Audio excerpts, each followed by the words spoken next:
इस्लामाबाद पाकिस्तान मुस्लिम league इंसानी हकूक़ wing ने बच्चों और ख़वातीन से ज़्यादती पर सख्त और फौरी सज़ाएँ देने का मुतालबा किया है।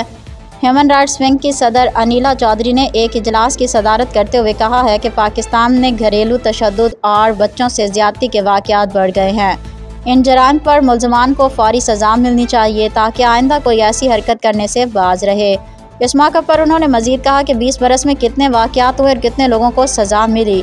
फौरी सज़ा का निज़ाम राइज किया जाए। हुकूमत से अपील है कि ऐसे केसेस पर जजेस की कमेटी बनाई जाए जो 72 घंटों में सज़ाए मौत सुनाए और इस फैसले पर अमल दरामद हो। हर सूबे में 2-4 लोगों को लटकाया जाए तो फिर ऐसे जराइम पर खौफ पैदा होगा।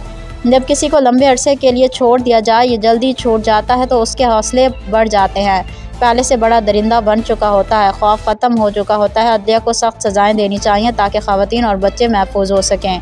अगर ऐसा करने में नाकाम रहे तो शहरी अदम तहफ़्फ़ुज़ का शिकार होकर ज़िंदगी गुजारने पर मजबूर हो जाएंगे।